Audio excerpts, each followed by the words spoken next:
clown had all of their cell phones, and he took three of them and put them into a microwave. And not all of them. Not all of them, just three of them, which was kind of strange to me. And he Maybe turned on it's the a smaller microwave. microwave, like it wouldn't be able to fry 4. He was like, the last time I fried some bones, put 4 in instead of 3, and it was a huge thing. Yeah. Yeah, so that's my chosen reason. Is he You're learned gonna his go that way? lesson Yeah, before, so- and he wants to properly vaporize them. This is Opening Kill. The following program contains mature content, explicit language, and detailed discussion of on-screen deaths. Spoilers are unavoidable. Listener discretion is advised. And welcome to Opening Kill, episode 59. And we are here with Michael Duran, of course, my lovely co-host. How you doing, Michael? Lovely as ever, really. I'm doing fantastic. I did jack my knee up a little bit playing softball, so my knee's super bruised, and I've been kind of complaining about that to Hannah. But other than that, things are great. Cool. My name is Brian O'Connor, Michael's lovely co-host on the podcast, and I did not jack up my knee this week, so I'm doing okay. And we are joined by, thank you, we are joined by one of our best friends, our favorite guest. It is horror author Stephanie Rose. Hello, Stephanie. Thank you so much for having me back again. I'm so happy to be here. Your favorite guest, jeez. That's a big honor to me. Thank you. I appreciate that we're all that weird and we bond over so much wonderfully grotesque horror. It's great to be back. We definitely do. So what have you been up to? This weekend, I am trying not to get sick. My husband is sick, and I'm like, get away from me. And I can feel myself like fighting it off. It's trying to fight it off because I'm in the middle of editing Twisted Tales, the second one, and also incorporating some beta feedback, watching some movies, taking some notes. I watched Haunt. I hadn't watched it since Halloween. Still, and this time I actually watched it. I didn't have my laptop open or anything. I really enjoyed the afternoon after editing and writing all weekend. So just kind of doing that, just chilling and relaxing, watching stuff, distracting from the horrible world. But that's, I think, what everyone's trying to do on their weekends. Yeah, I think so. That sums it up. So besides Hunt, Michael, did you see anything else worth mentioning before we dive in here? Yeah, I watched The Crazies from the early 2000s. I'd never seen it, even though I've heard nothing but good things about it, and I think it was really good. It's for some reason I thought it was PG-13. So when I started watching it, and then like I heard an F-bomb, I'm like, okay, that must be the only one. And then they kept coming. I was like, wait a second, I don't think this is PG-13. And for whatever reason, that's why I hadn't watched it in so long. I'm like, I've heard it's good, but I don't really care. I've got other things to watch. But It's not PG-13, so if that's holding you back from seeing it, you should watch it. It's, I think, one of the best. It's kind of zombie-like movies. It's not usually my favorite subgenre, but I really, really like this one. Timothy Olyphant, even though, and I always get him and Josh Duhamel mixed up because they're the same type of like vanilla yogurt, same face and everything. Yeah. But I really, really like Timothy Olyphant. And I think that he doesn't get as much love as he deserves. So love Timothy Olyphant and watch The Crazies. Okay. That's my message for this week. That's well, it's a decent message, damn it. I thought so. I actually did a rewatch. I went back to 2011 and watched Sanctum. This was a movie that was produced by James Cameron. Underwater cave diving team experiences a life-threatening crisis during an expedition to the unexplored and least accessible cave system in the world. And I mean, he does a lot of great underwater work, James Cameron. And this was good. It wasn't quite as good as like the Avatars and the Titanics and the other water-based films he's done. But I liked it. Wasn't a 5-star movie, but still, I remember watching it when it came out. And I think that's actually the last time that I had seen it. So I gave it another watch, and doesn't seem like my opinion has changed too much of it, for it. So it's, not a bad, if you have nothing else to watch, I mean, why not? Yeah, that's fair. I like I watched the Avatar Way of Water for the first time this year because I had seen on TikTok the new one and like the new Avatar girl that everyone was kind of like being like, this is the hottest person ever. And so I was watching the Way of Water. It's a beautiful film. It could have been an hour and a half, not much. There's so much just nonsense in there. Oh, we're going to watch them play with a whale for literally an hour and a half. I'm like, okay, that could have been chopped down. But I was a little uncomfortable with how attracted to Na'vi I am. I think you've told me that before, and I'm just as appalled now as I was when you told me originally. So yeah. But that's okay. Well, to each their own, right? I'm not going to judge out loud too much, but yeah. I mean, one is played by Kate Winslet, so excuse the hell out of me. That's true.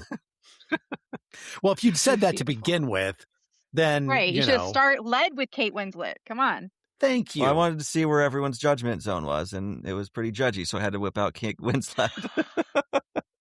I didn't say shit. You didn't. That was all Brian. Yeah. I would like to share something I watched, if that's okay. Please. Since we're doing that part of the podcast, I just went to see on Thursday afternoon, my husband and I went to see The Bride. And since it's International Women's Day, I thought I would mention that one because it's female director, female lead, and she really is the lead. Like Christian Bale, he's Frankenstein in it. He's Frankie, but like you forget it's Christian Bale. I thought it was excellent, really fun. Not horror, it's more, thriller, noir, kind of like a take on Bonnie and Clyde in a way. But I did makeup for the thing, and I posted it on my stories because I like to do that for movies. And I didn't know that part of the makeup is actually something that leads to kind of a revolution going on in the movie.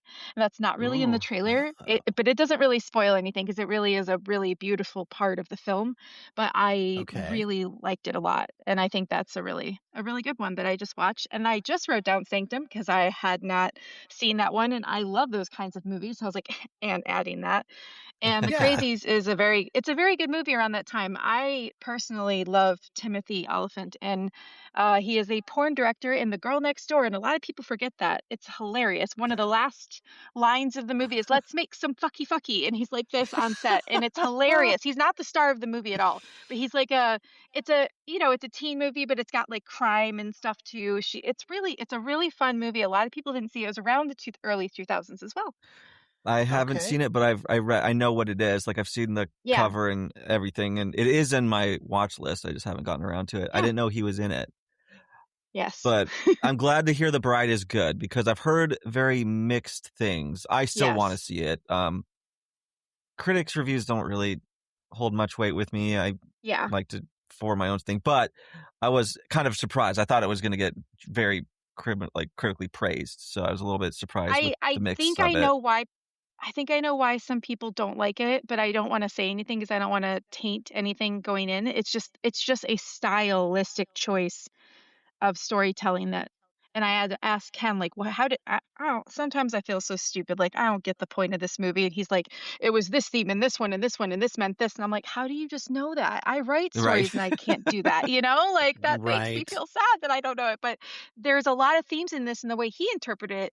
And then I looked it up and other people do as well interpret it that way. It's like, oh, I didn't even get that when I was watching it, but I still enjoyed it the way that I interpreted it, which was something a different way. Again, don't want to say too much about it because it just came out. This isn't like been out months or even years or anything. It's been out 2 or 3 days.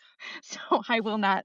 But I think that if you have an open mind and you like horror characters perceived in different ways and set in different time periods, like the 30s, I think that this will be up your alley. Like if you liked Dark Knight, like that kind of thing, like just like very like inner city, like prostitutes and things like that kind of thing that was going on with and just like Penelope Cruz as a side character. I'm like, that's your side character? Like they definitely spent too much money on this movie, and they're saying that is that it was a $90 million. I'm like, well, they had some big people in it and they were side characters, so they didn't need that. Like that role wasn't needed in my opinion. I loved it, but it could have been an indie actor and I wouldn't have known the difference because the lines were good enough and it was still leading the story somewhere.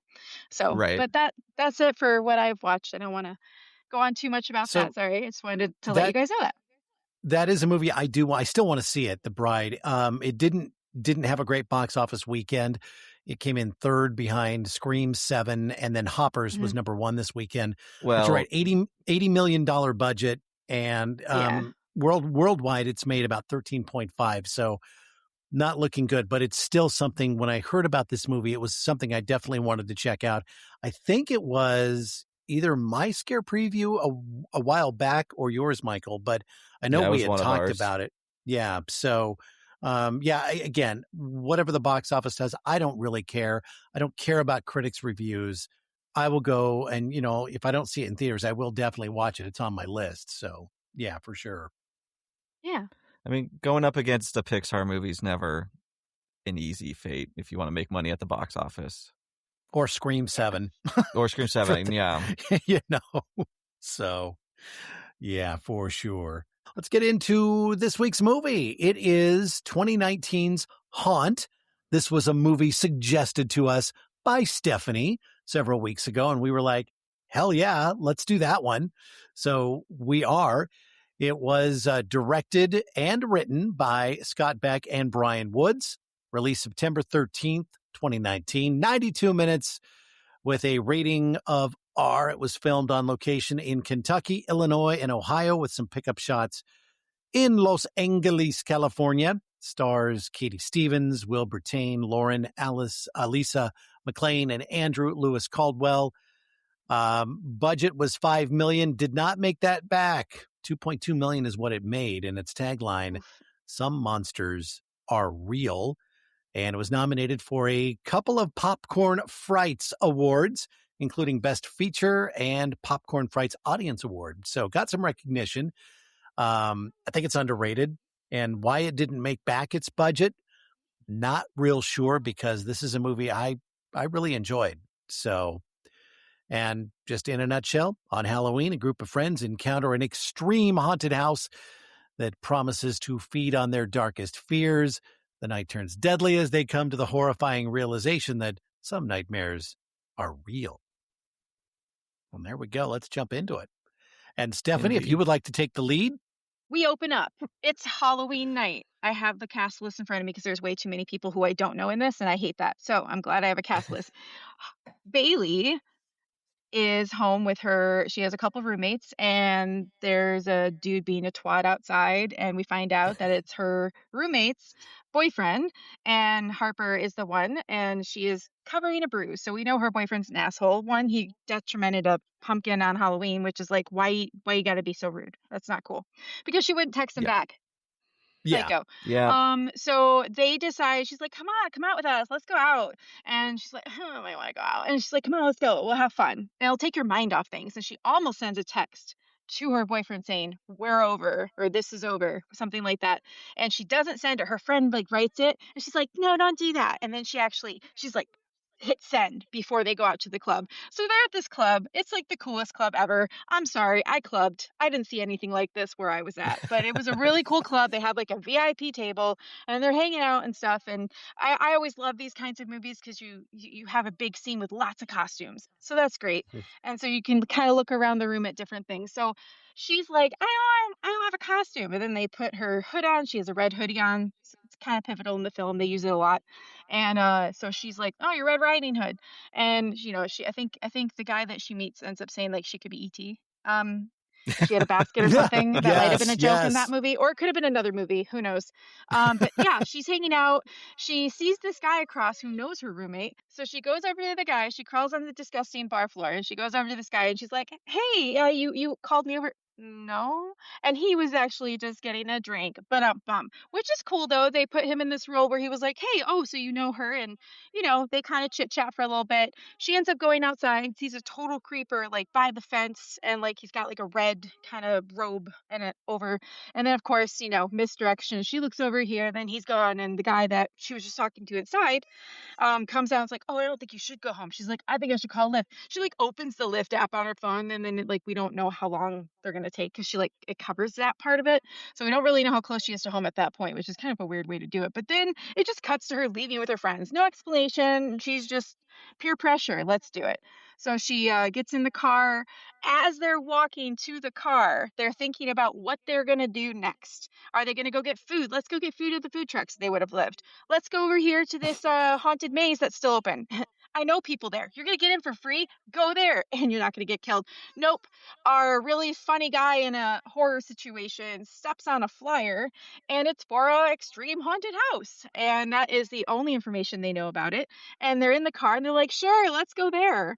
And he puts his lift on so to try to charge his friends, which I thought was pretty funny.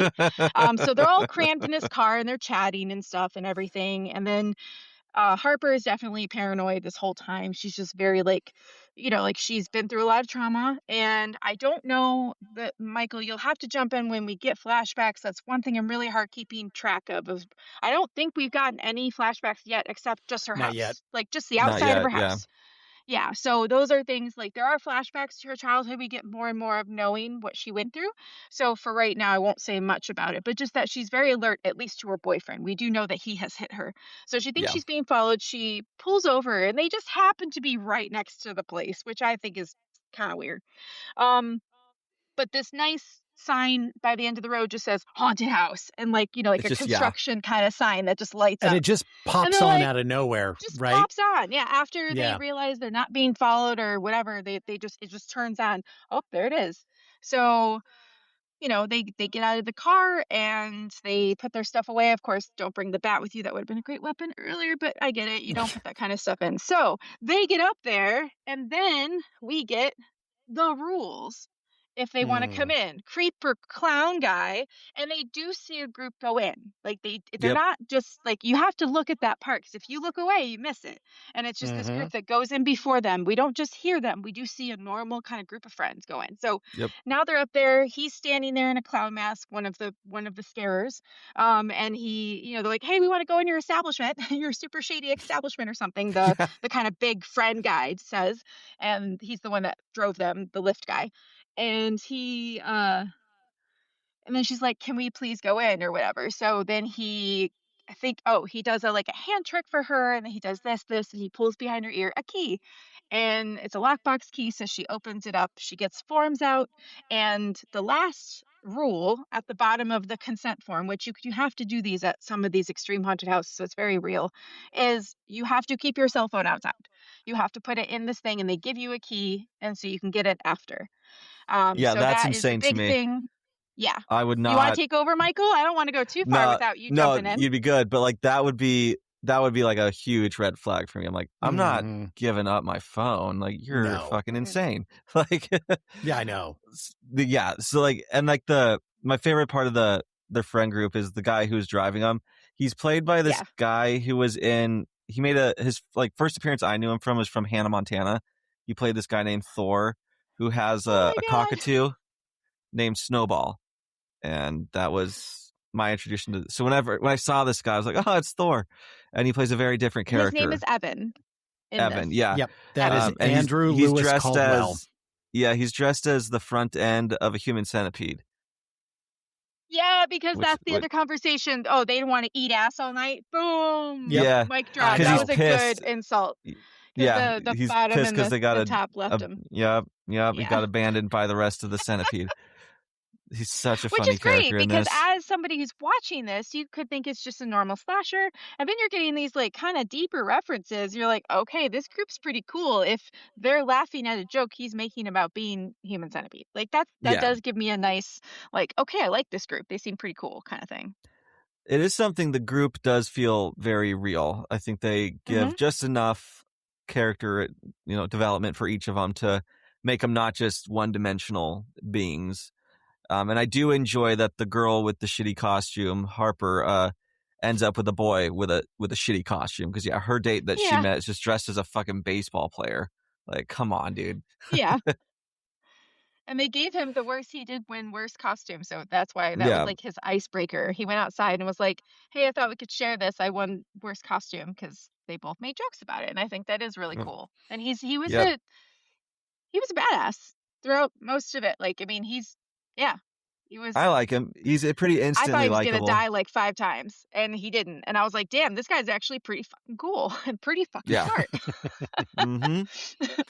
Yeah, and the clown, I love. So the clown that they meet, his mask is very simple, and you'll come across more people, and they have very like 80s, like just old school trick or treat style masks. That is one of my favorite touches. I just love the simplicity of the designs of these masks.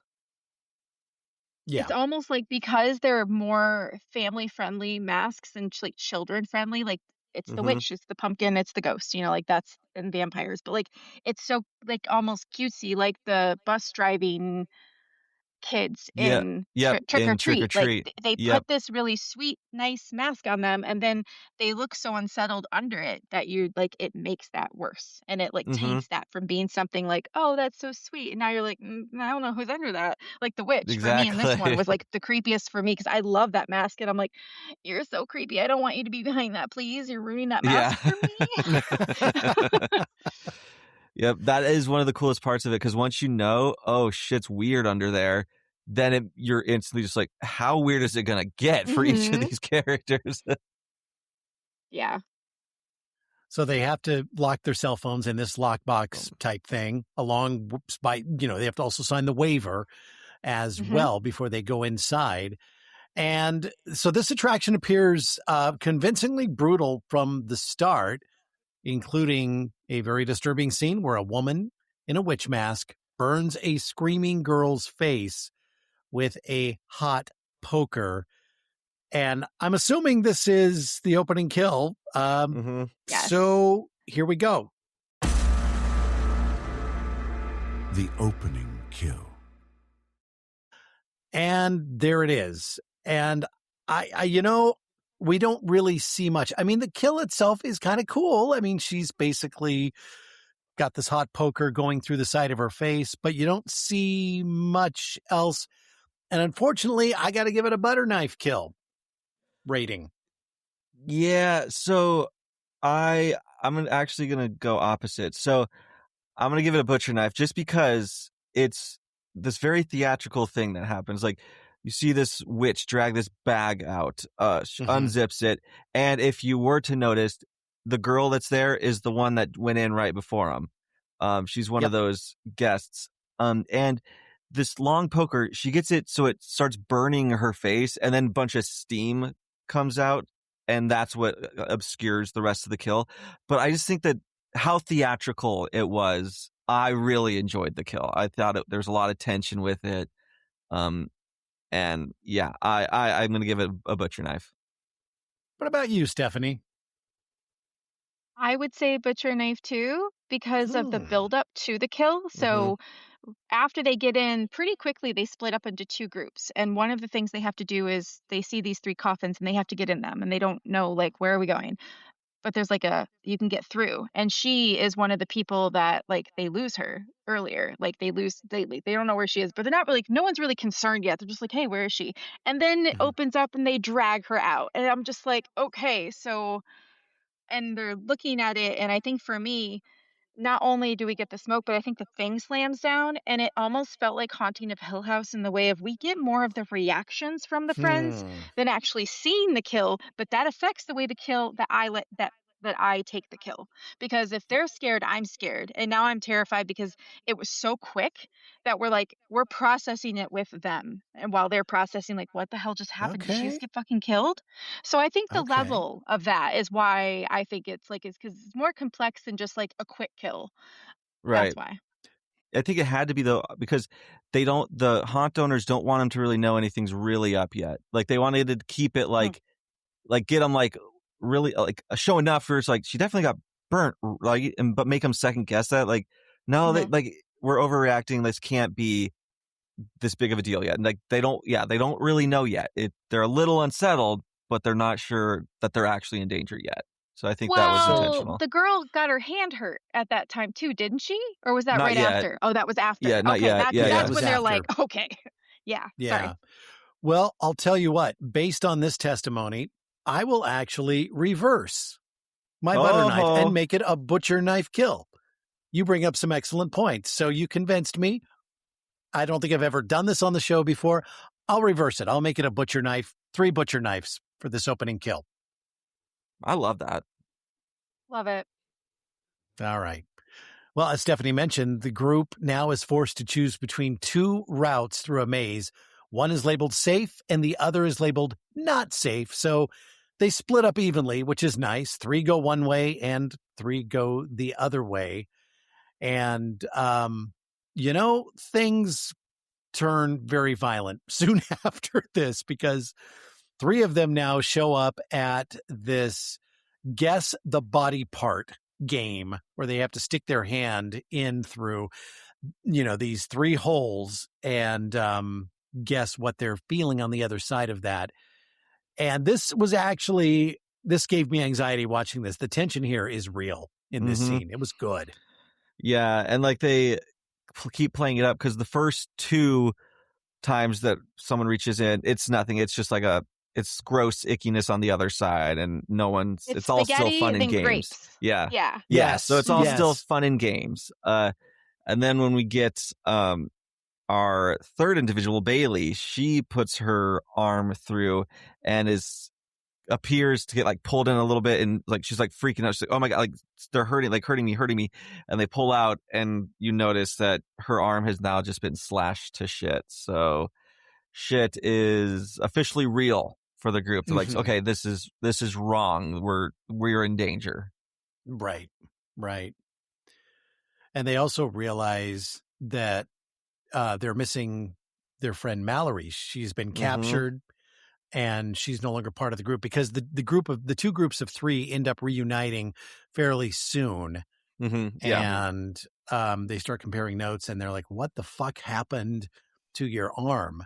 And I do want to say the arm thing, it's really kind of weird because they pull her arm out of that. And at first you just see her arm and she's got a tattoo and there's nothing there. And then all of a sudden it just opens up and then the blood comes out, which was kind of weird. Razor blades, which it's because they're so sharp. Sometimes it takes a minute to actually show that you've been cut. Yeah. But this was they probably longer. wouldn't have. Yeah, it would have been. Yeah. I'm not saying it would have been super realistic, but right. It does look normal, and then all of a sudden the cuts start opening up, which looks cool as hell. Oh, it does. I'm not saying it didn't look good. It was just kind of like, well, wait a minute, what just? Oh, okay. But, right. Yeah. And there is a scene later in the movie where I can't remember who it is, ends up behind. I think it's Nathan that ends up behind it, right? And he sees the razor blade sitting there on the table that they'd used to cut her arm. But yeah. So yeah, the group's all together again, and they're forced to watch as the witch makes a return and now kills Mallory with that hot poker for kill number 2. So right through the head. Like this is a violent one. She already looked like she was either dead or just out of it, though at that point there was no reaction. She didn't scream or anything. It just kind of went in. I think that was it. But yeah, hot pokers. Haven't seen those in opening kill before. Now we have 2 in a row. So, jeez. Yeah, it's a good weapon. Yeah, should be used more. And Nathan leaves to retrieve their locked phones and all that because they want to call for help. And he encounters a man wearing a ghost mask who claims to be a concerned employee by the name of Mitch. Great performance by this guy. Both Mitch is great. Yeah. Super creepy. This whole setup is cool because like Nathan's walking through this room with like ghosts, like just sheets on things all over. It's lined up and down the hall. So when you see that, Mitch in that room, it's a great little set piece. One of my favorites in the movie. Yeah, I agree. And we trust Mitch because he seems very sincere. He wants to help the group, with their injured friend and get them out of there. And, he does tell them that they're actually closer to the end of the haunted house than the beginning. And it would be faster for them if they just went all the way through it instead of trying to retrace their way back the way they'd come to get to the entrance. But that's not, they just want to get back and get out of there. So.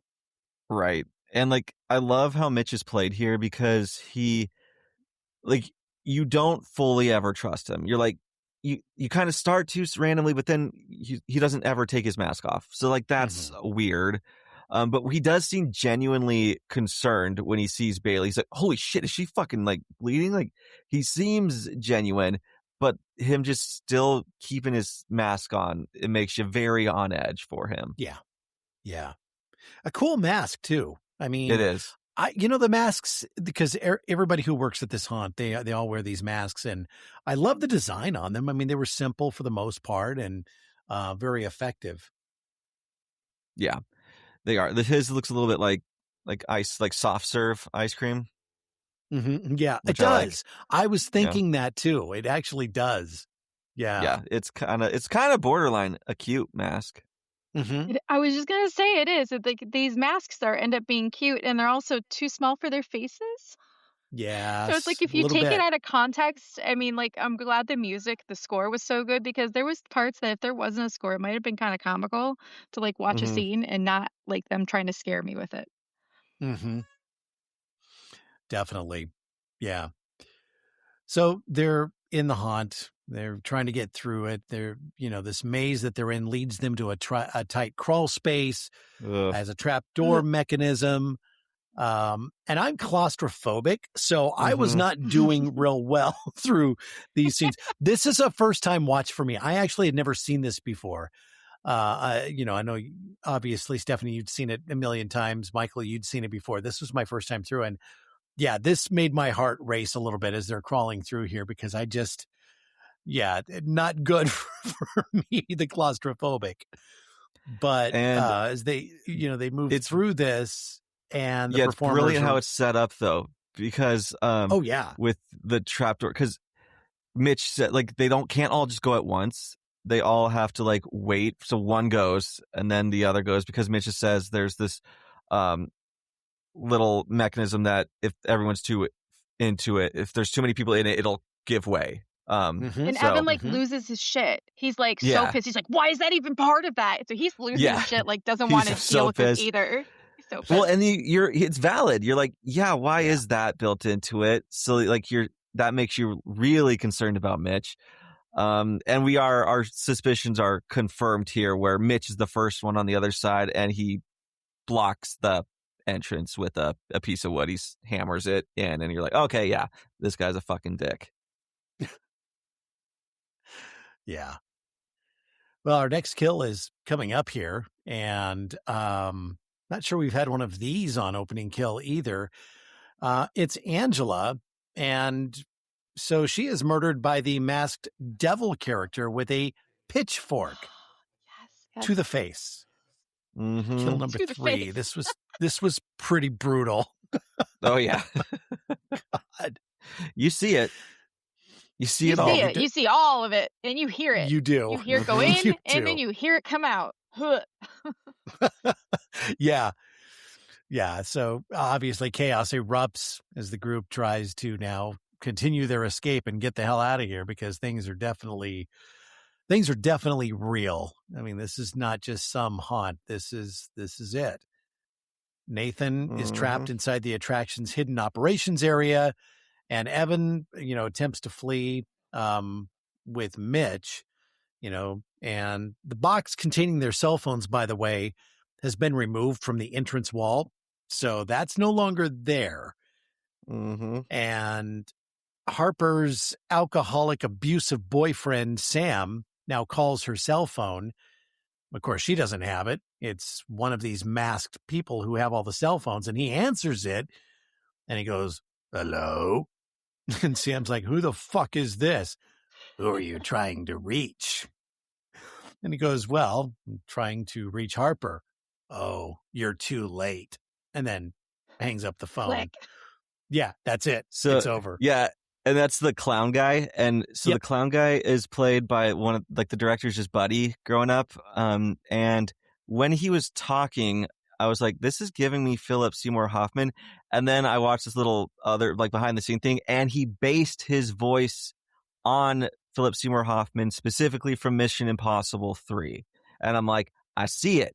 You nailed it. Yeah. Yeah, he did. That's so great. Yeah. And Yeah. I guess that one thing we didn't talk about yet is we have seen some of their faces. We've seen the clown's face now and the devil, and they are horribly modified. Like these dudes look like those extreme body modifiers on Instagram. Like that is what it looks like. Like the devil has spikes out of his head. His face is all tattooed. The clown looks like he's got purposely scarred around his eyes and his mouth to modify their face. And you kind of like, oh wow, so the devil underneath the devil mask looks like a devil. The clown underneath the clown mask looks like a clown. And so now you're remembering all these other masks and your mind's just spinning as to what is now under those. You're like, oh wow. Right. Like that is one of my favorite aspects of this, was getting excited about seeing now under the mask, because you're like, it's going to be crazy.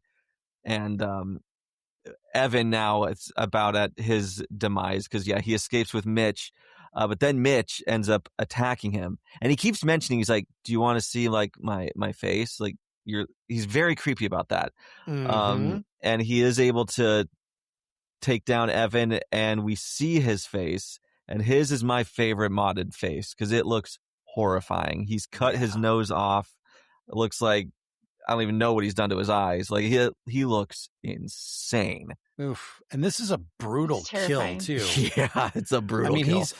He's already on the ground. We don't get to see how he got on the ground. We didn't see the initial attack. It just cuts through when he's on the ground.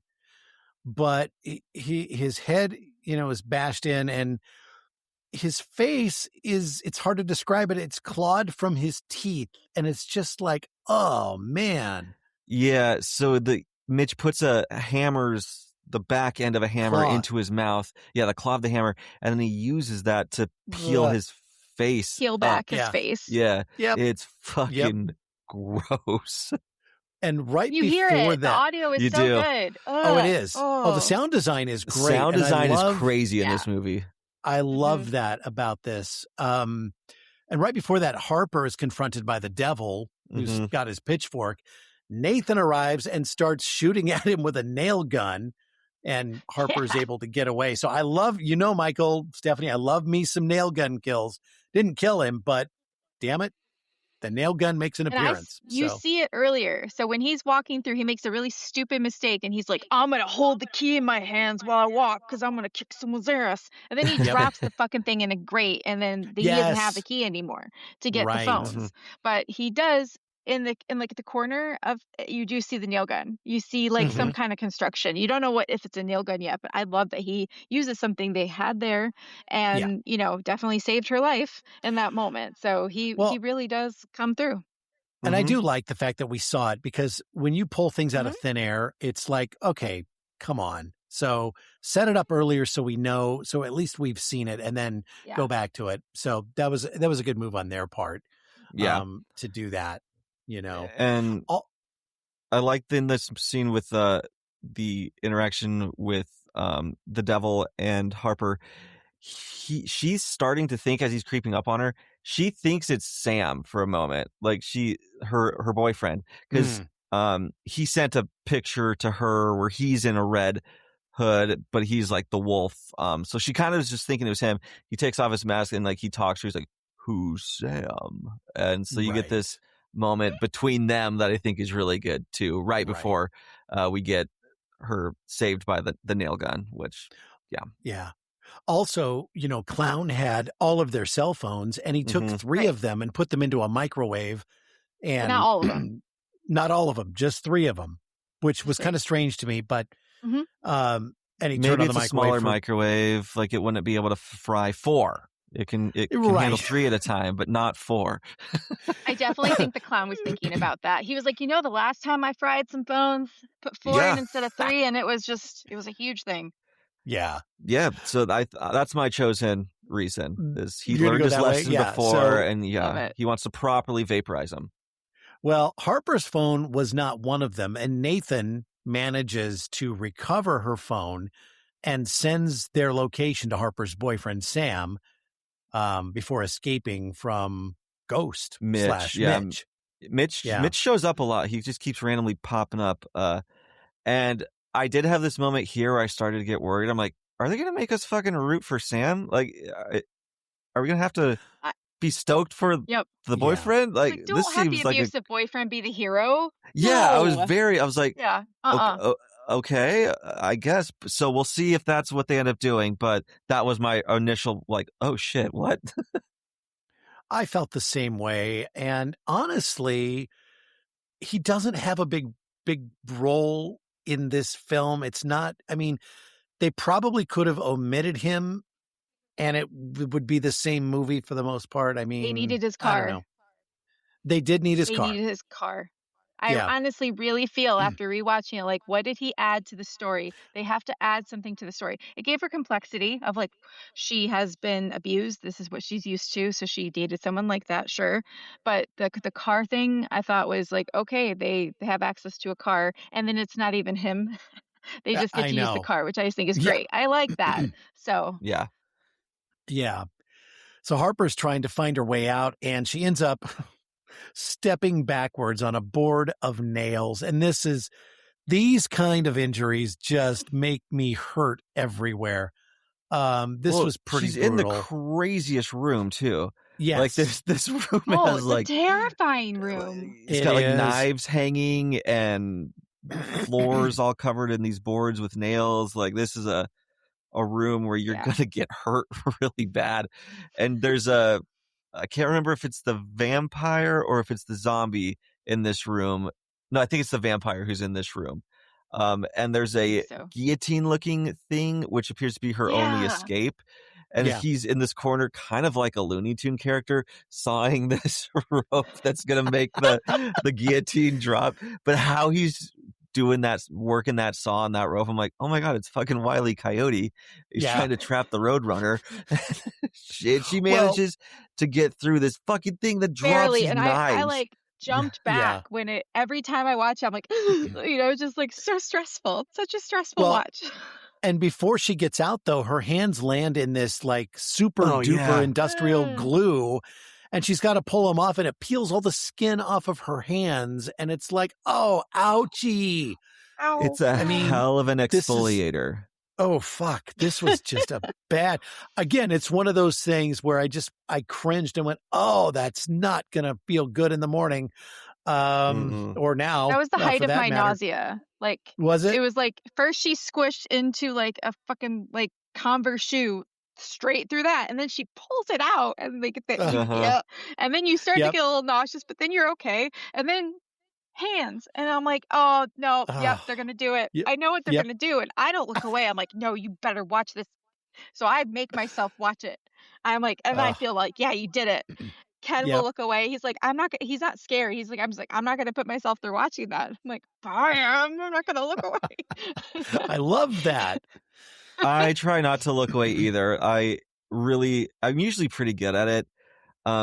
There's occasionally when I can't, like where it's so difficult. The Ugly Stepsister had a moment with only the nose, though. That was the only part that fucked with me was the nose. I can't handle nose stuff. Like nose and nail, like finger, like nail stuff. I can't handle that. Those are my two that was hard. weak zones. Yeah. Well, but for me, the worm, the tape, the thing that she threw up. Yeah. Oh, that's gross. Can't. Yeah. That was the worst part for me. I almost threw up. I was like, I'm still not looking away, but I might need a bucket. Okay. I do look away at times. I will tell you, Human Centipede, I probably spent 70% of that movie looking away. And I'm so warped that I couldn't stop with just one movie. I had to see it through to its conclusion. So I watched the two sequels and they just got worse and worse and worse. And I know, that's how I am. And yeah, so I do tend to look away at the most gruesome stuff. And the hands I watched, but then I turned away and it was like, oh man, this is bad. And I knew they showed the nails. Yeah. You knew that she was going to step on, you knew it was coming, and it did. Mm-hmm. So yeah. It's just great how it's hilarious. It's like horrible in this, but we watch Home Alone and Home Alone 2. We're like, oh, it's hilarious. But in this, it's like, funny. No, this is not okay. It's so funny.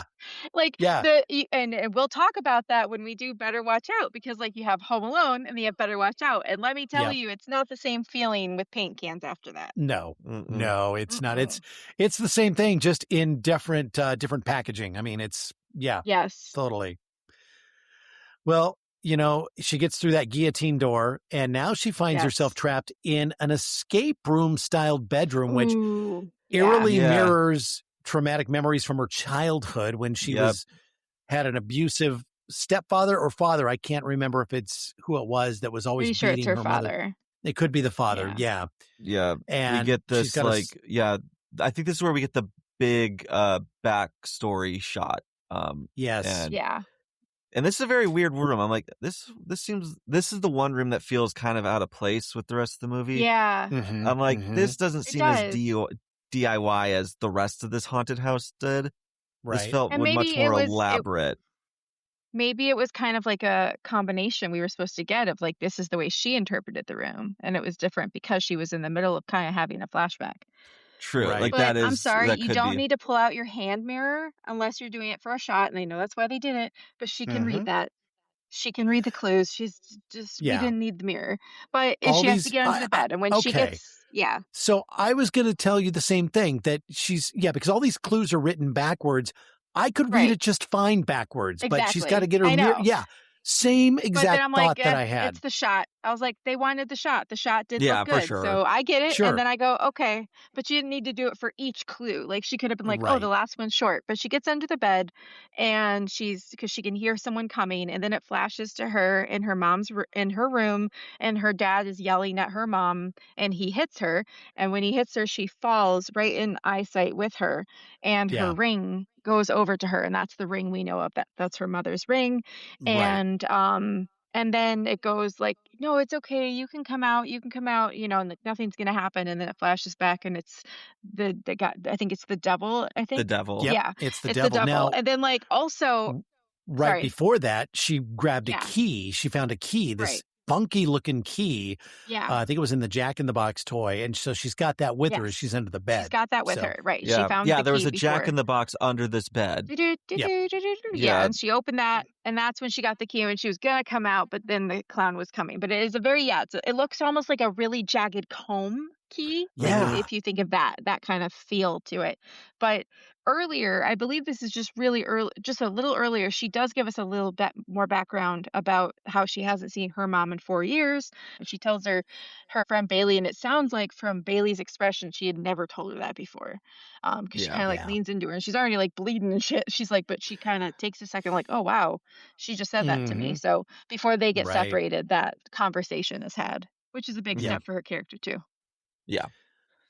So the devil gets down and wants to take her mask off, in his words. And he told her that earlier too, meaning wants to take her face off and replace it with some new stuff.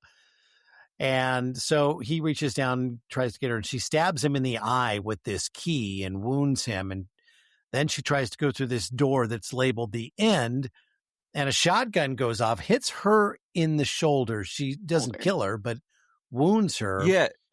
Like that's like, this is, again, I'm kind of like, this feels so, how do you really rig this up? Like this seems pretty difficult for this organization, but it's fine. It's still cool. We get a cool death out of it. Yeah. I think the one thing I don't know if we mentioned it in the beginning, but like the beginning credits of this movie are them setting this up.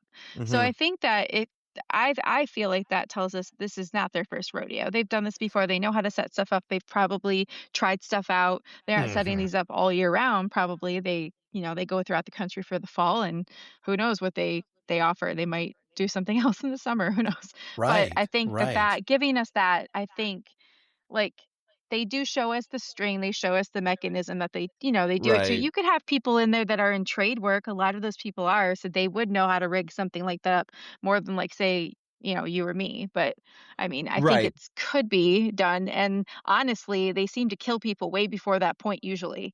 So it's kind of like a fail safe. It's not really like most of the time part of the show. Like, yes, they imply, there's only been a few people to get out, but still like it is pretty far down the road in the show. Sure. It is. Yeah. And I do have one question and this just came up to me again when I was watching this. I'm like, how do these guys like get away with it? This seems like it would be pretty impossible to continue to get away with this because you're putting flyers out. Like someone's going to check, like you've had to file some sort of permit. And with that face, like they seem to show their face to the guests. So I'm like, anyone who escapes can be like, these look like this. Like, I don't see how they could apply for another. Like, I don't know. It just seemed a little far fetched that they could actually get away with this looking like You they do. you definitely have to suspend belief. Yeah. When you're watching it, and not because you're right. I mean, yeah, these guys, they travel from town to town. So they're obviously, this is not their first rodeo, as Stephanie said, and they're going to get traced. People are going to figure out it's them very quickly. So Right. yeah, it's a flaw, but you just have to put it aside and realize this is the film. Yeah, and I did. Like, it doesn't Yeah. actually offend my like viewing experience, but I was just kind of Right. thinking, like, just picturing them in like a bank office trying to get like a loan or something to get it all set up. I don't know, or like whatever records like permits you have to do to put up one of these haunted houses. A lot of these, yeah, but it depends. It depends who you know. It depends if the land is vacant, if it's for sale. Not as many people check on it all of the time. Sure. They're probably picking up people locally, so they're creating a network of killers potentially. So it's like different people in different cities. They're crossing state lines, setting this stuff up. They don't talk to each other. Everyone that goes that night, they may have only gotten 2 or 3 groups of people because it is such an extreme. They're not going through like, a big place does. So say they had 3 or 4 groups of friends. That's like 12 people in a night. We'll say that. That's quite a few people to go missing. But say it's in one town, not if it's in the boonies, which a lot of these places are, the people that go are not from that town with the small ass, fire station and police force. So like now they're going to call in state for a few people who go missing, but they're not all going to go missing at the same time because some of them might have been with significant others, some of them might have been away.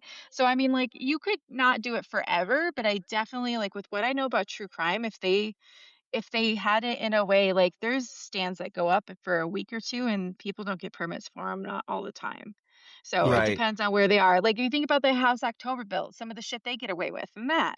And it's like you have to hear from someone to get here, to get here. It's like nothing's on paper. There's no paper trail. They're using the money from the people they're killing, like all of their jewelry, anything in their thing, and they're just emptying accounts quickly. No one's going to report it right away because they're dead.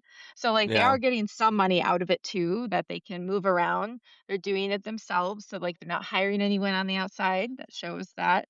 They're not getting any masks that look super scary, so it doesn't look out of place. Like, oh yeah, 3 people just bought like really scary masks. They're not gonna. Right. Most police aren't gonna be like, did any sell that look for kids, for children? Do we have any? Yeah, we sold a bunch of those. So I don't know. I mean, like, I'm the molder. I believe that a lot of horror movies actually could be based on real stories, real cases of people that have murdered lots of people and gotten away with it. I think like the theory of like a network of them makes sense. My backstory I made for them was that they're just a tattoo shop. Like that's what they do is just body mods. Like, so in their community, they don't stand out really at all. And they're just a tattoo crew that murders randomly once a year. Yeah. It's the reunion. It's adorbs. Yeah. It's like a family gathering. Exactly. So Harper gets through this door and it leads into this hallway, and she realizes that the shotgun trap is timed to the Jack in the Box melody. And so the devil walks in and he's recovered from his eye injury. Well, that's just another piercing for him. It's not that big a deal. Right. It is. Walk in the park. Yeah. And she manipulates him, into the line of fire, in which the shotgun goes off and it kills him, shoots him in the head for kill number 5. And she's got his pitchfork now too. So yeah, it was a pretty cool kill. It felt very, very much inspired by Stu and Sydney in Scream. Yeah. Like, she's on the ground, he's choking her, and she sticks her hand not in the shoulder like she did with him, but like in his eye. And then she times it so he gets hit. But like, it's a very cool shot the way it's filmed too. Mm-hmm. It is. Yeah.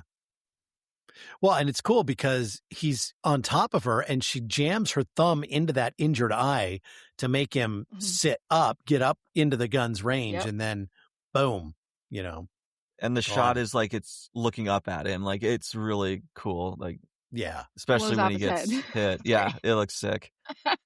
Yeah. So Harper now has his pitchfork, and she's wandering through the attraction, and she comes across someone dressed as a clown with a skull mask, and Dude. she takes the pitchfork and boom, kills. And how this is set up, you've kind of assumed this is guys like this, the ultimate carnival worker, because like not carnival worker, haunted house worker, because Mitch, I think, like kind of like you're ready to ask him, like you're ready, as if to say like it's your turn, you're up, you get to go have your fun for the night. Yeah.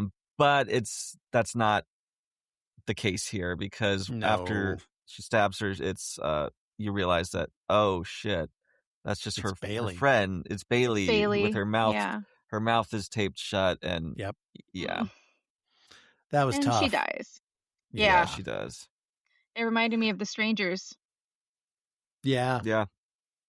Such a sad part, like in that, like her to fit, like, and this is why you can't shoot people with masks on. Wait, you're being hunted by people with masks on you, and now it's like you could be shooting your friend. Who knows? Exactly. Right. It's a good little twist there.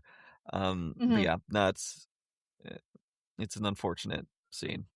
And then we have good old alcoholic, abusive boyfriend Sam arriving on the scene, and he comes into the haunt looking for Harper, but he's immediately killed by Clown. He trips a booby trap. So awesome.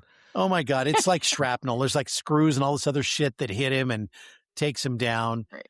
And then Clown just gets up and just fucking bashes his head in to end that. So that was this giant times, mallet. Yeah. Oh yeah. It wasn't just once. It was, Yeah. It's he gets turned to mush. You see it. But I love this aspect. You're like, oh no, he shows up and immediately he's just dead. Like, no, he doesn't do anything besides leave the car. Right. Right. Harper reunites with Nathan and they fight off the remaining attackers. One of them, Vampire. This is a cool scene because he reveals that the attraction's performers are part of this group obsessed with extreme body modification. And they travel from town to town to run deadly haunted houses where they murder their victims. And out of nowhere, Vampire is killed by zombie. So but the cool thing about Vampire is he doesn't appear to have really started his body modification journey yet. And he kind of has like this change of heart, almost like kind of, he's definitely, this is his first time. He's helping them a little bit. Yeah, like he helps them. He's like, okay, I really can't, I'm not cut out for this. And so, he has his moment. But Zombie has been doing it a long time. We see his face is all torn up. So he has no problem taking out vampires. Like, oh, okay, fuck you. And unlike Mitch, Vampire, I think, was very sincere in not realizing how bad. He didn't realize that they were going to murder people, and this was as bad as it was. So and I think that's why another reason Zombie had no problem getting rid of him, because he could see there was a change of heart, and it's like, oh, you're not going to be part of our group. So bye. So I think at this point, the only person we haven't seen is Witch. So which we do next. We do next. But this was, I was kind of a little bit bummed when I saw Vampire. I was like, I was kind of really excited to see your face all crazy. Like he was one that I was looking forward to, but that was kind of a fun twist on that as well, to see, he's a normal dude. Yeah. Well, the Witch is actually killed next by Harper. Does she come up through the trap door outside? Because they're outside. It's just the roof access door. Is that what it is? And Nathan's back with her now. Yeah. Yes. So she gets out, but they slam it shut, and he can't get in. He can't get out. So now she's fighting with the Witch right on top of him. Yep. Mm-hmm. So she bashes Witch's head in this trapdoor several times, and then that's the end of Witch. Yeah, because which was kind of fun to watch. Nathan ends up, because she gets off the trapdoor, he ends up grabbing her ankles and pulling her down, and then just repeatedly slam this metal heavy door in this witch's face, and her mask breaks, and you get the look of her, and she looks very witchy, but her face doesn't have much structure anymore to it. So not too many defining features anymore. While all this is happening, Clown is now setting the place on fire to Yes. just get rid of it, which seems like, wow, okay, you're going to burn all your assets, all of your equipment, all of your stuff, and you're going to take off, I guess. I think that's the ultimate failsafe because he's like, shit, everyone else is dead. I'm probably True. It's True. time They to had already leave. set it up to burn it anyway. So Yeah, because they have these oil bags that the and then the group kerosene came upon the before. Yep. Right. So it's set to burn to the ground. Very easy. So Harper and Nathan attempt to escape, and here's a part where I'm just kind of like, because they scale this fence, and there's barbed wire at the top. How the hell is Harper doing that with skinless hands? That she's got to be in so much pain. Mm-hmm. Oh yeah. I can't imagine how you would be scaling anything. I mean, anything. I mean, she scaled the little ladder to get out of that door. Again, So I mean, I guess adrenaline. Got it. She's maybe doing this. Like she has a hoodie, so maybe she's just doing that. Still, that would hurt so fucking bad. But he put like a jacket he had there so she could try like to help her get to the top. And then he sees it's Clown coming his way. So we got our final showdown, and he has a gun, the Clown does. Yeah. He'd be like, but instead of trying to get out, he's like, nah, dog, I'm gonna beat this guy. So he picks up his baseball bat and he goes towards him. He gets shot. I don't know, is that liver, kidney? That's not good. Not a good area to get shot. Yeah, a little side area. No. And but that's it. He gets one shot off, and then strike, face, head. So that's zombie. That's zombie that gets killed with the baseball zombie bat. That gets killed. Okay. Yeah, got it. and that was pretty cool. That was pretty cool. And kill number 10, and from there they're able to stumble out onto the road, and they find Sam's truck. And this was weird too, because it's running and the door is open. It's like he just pulled off to the side of the road. It didn't drive up to the haunt. So the truck is just there on the road, and, they're able to get into it and, get to the hospital. So, yeah. And that's where Harper realizes that those liability waivers they signed at the entrance contain their home addresses, meaning all of these masked killers know exactly where to find all of them. So, which was kind of even though there's only one left, but right.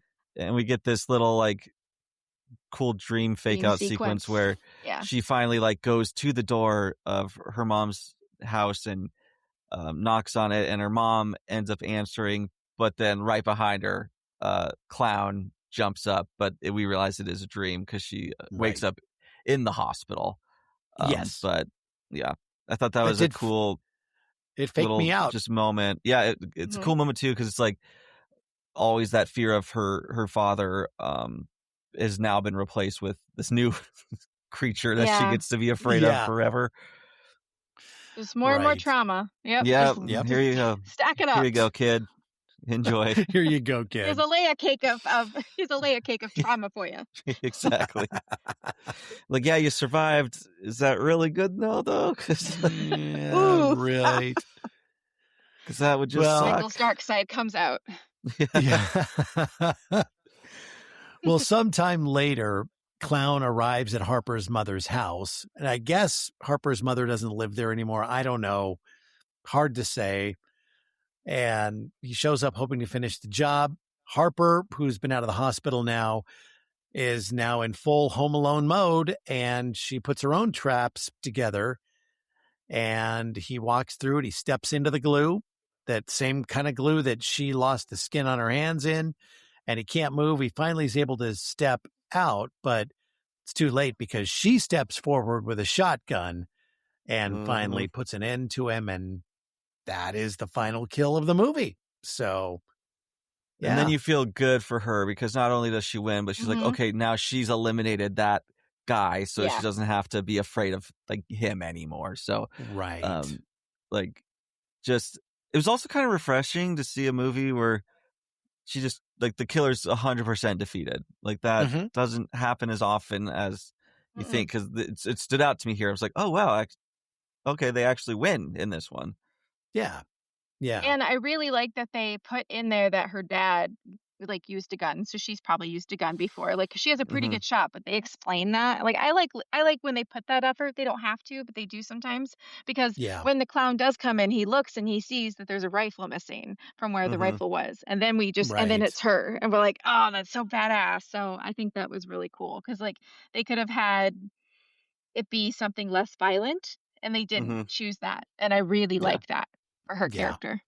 Hmm. Yep. Same. Final kill count was 11, a decent number of kills for one of these movies. My favorite character was probably Harper. So I'm going to stick with her.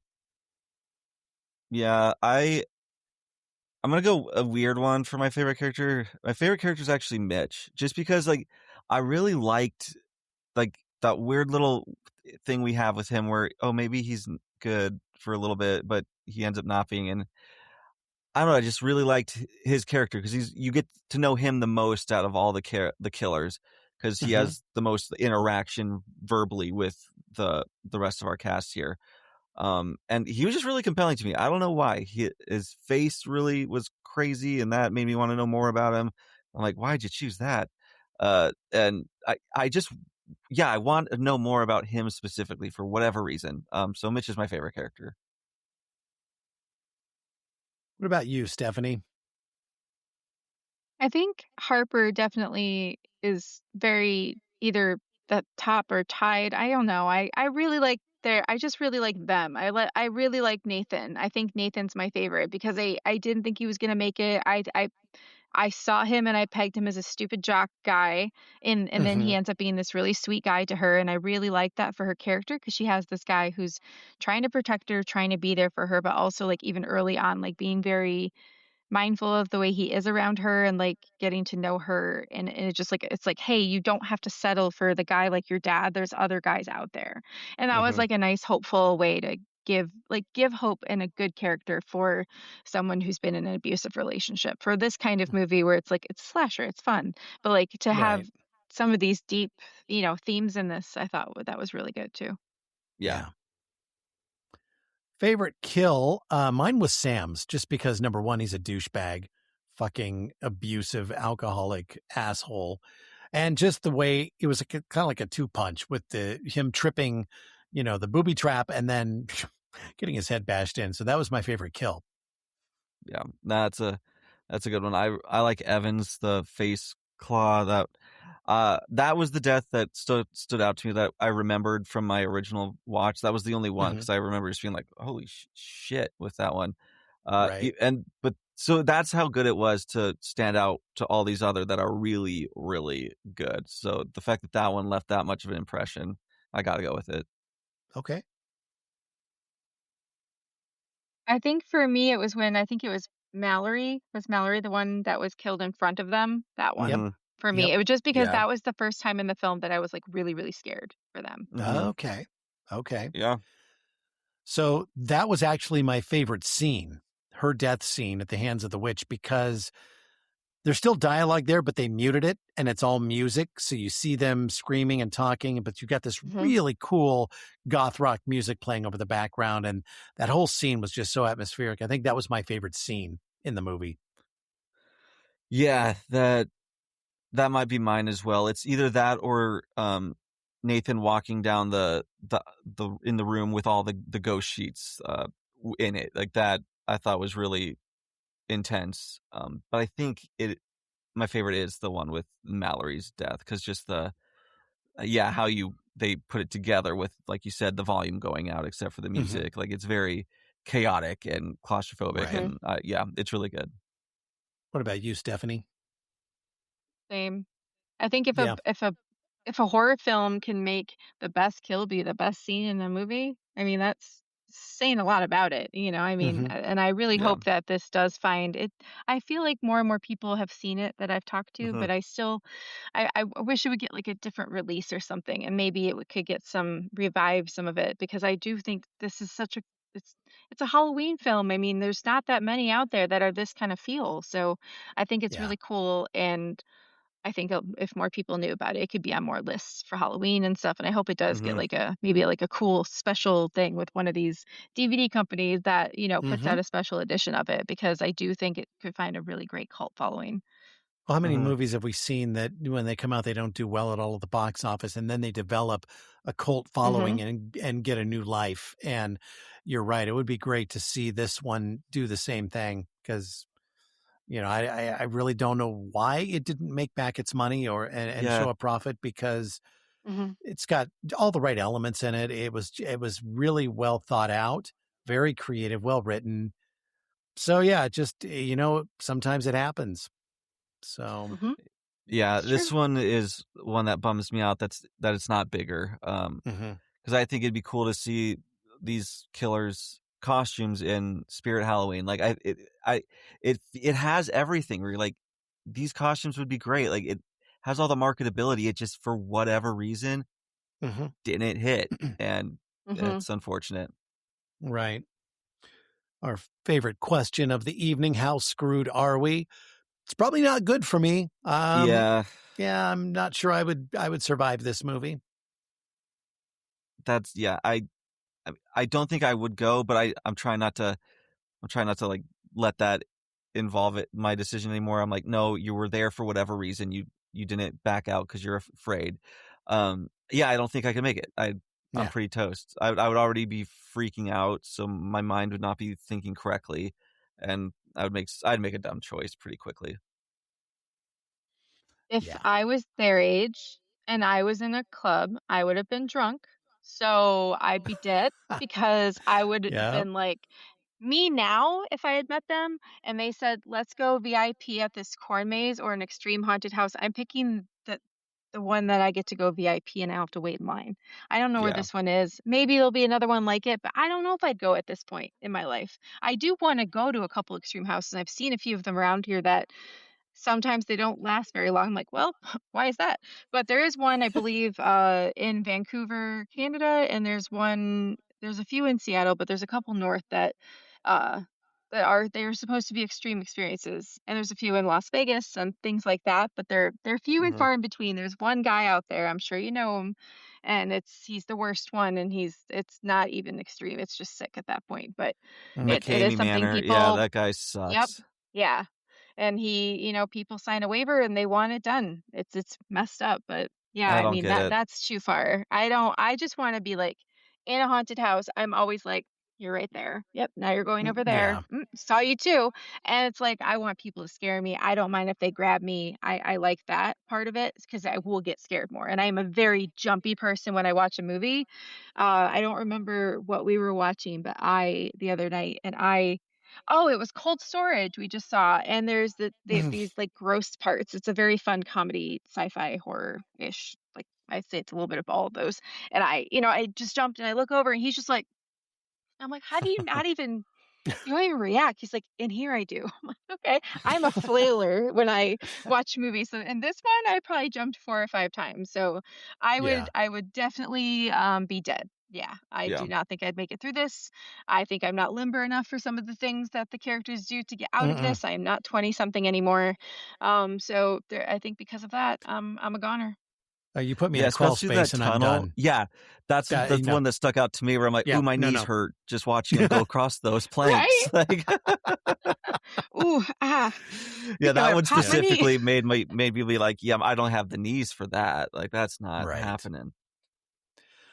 Final girl score for Harper. I went out and gave her a 10 just because the 10 came from actually just her Home Alone scheme at the very end. Not only did she survive, but she got creative and came back and set it up and just waited him out. So, yeah. Yeah, 100%. Normally, I'm like, won't do a 10 if it's not kind of like an iconic final girl, but I think she deserves it.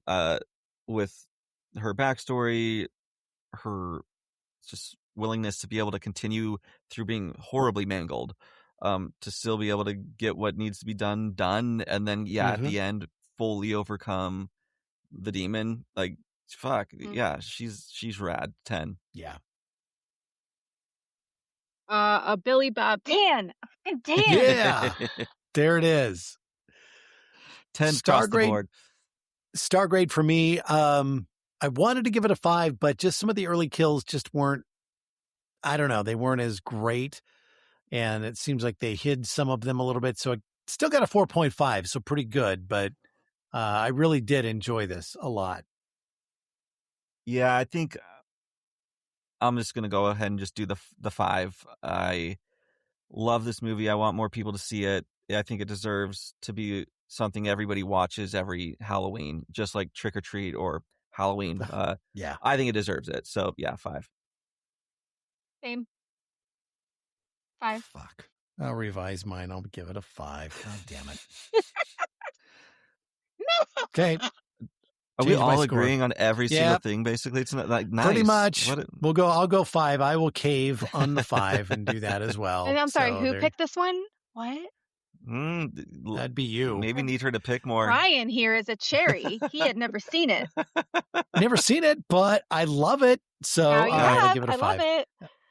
So we already have you now. Michael and I, we just gotta just message someone like anytime Halloween's mentioned, like 100 Days to Halloween, summer, we'd be like, hey, guess what? Put this on your October watch list, bitch. I know you have one because I know so many people that have one. You just pick some people on your Instagram and just send it to them. We'll just start hitting people with it.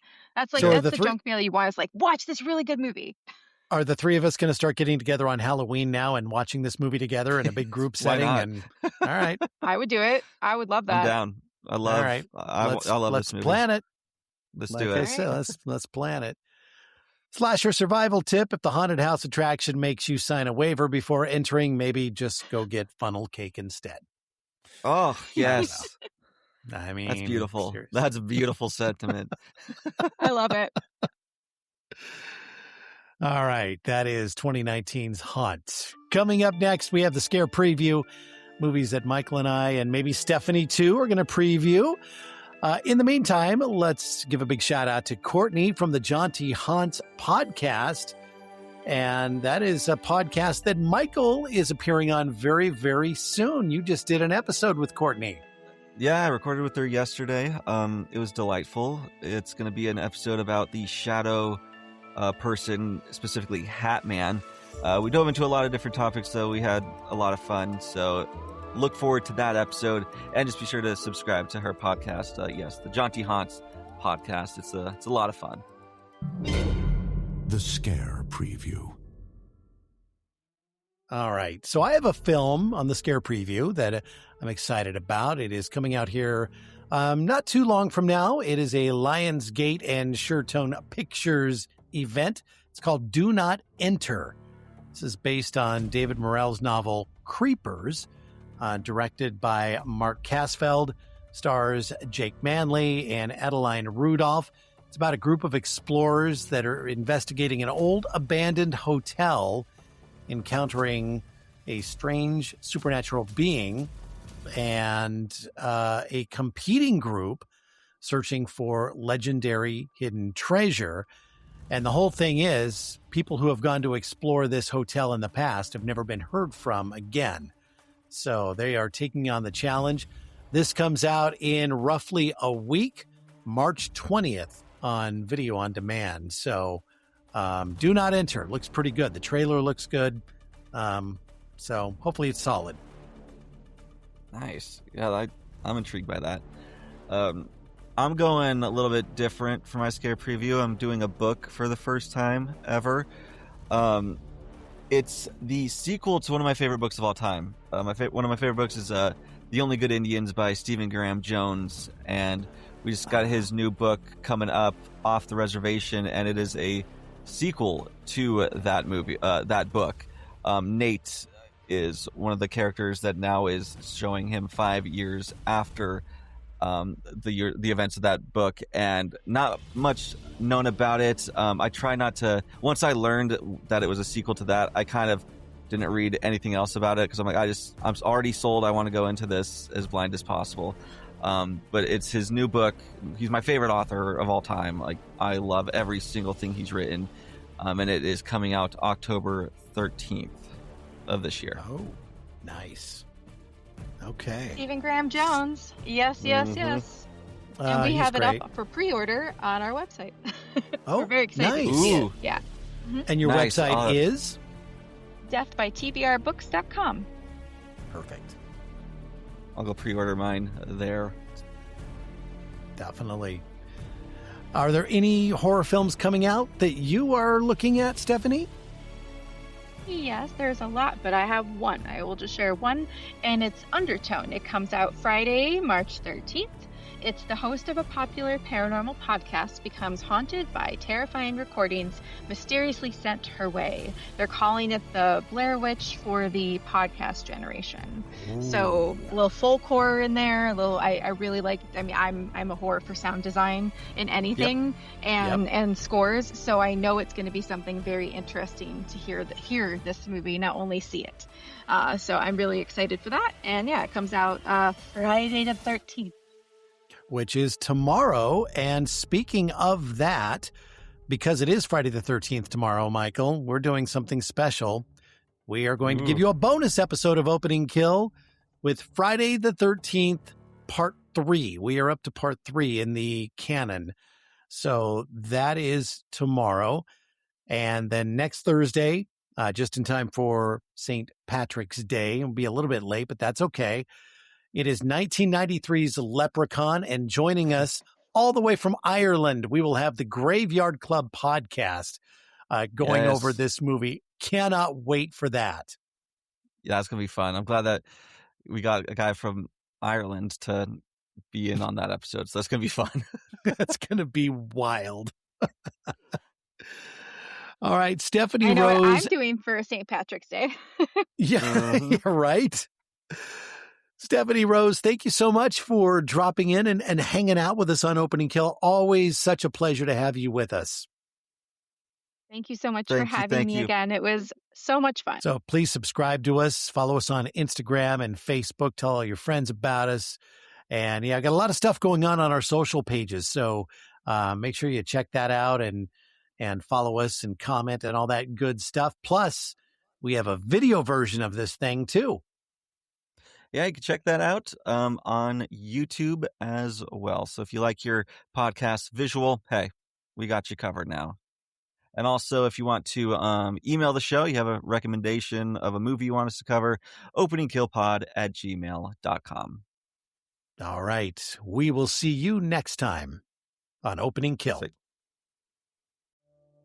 Opening Kill is produced by Mystic Cloud Productions and hosted by Brian O'Connor and Michael Duran. New episodes drop every Thursday wherever you listen to your favorite podcasts. And don't forget, you can watch the video versions on YouTube. See you next time, if you survive.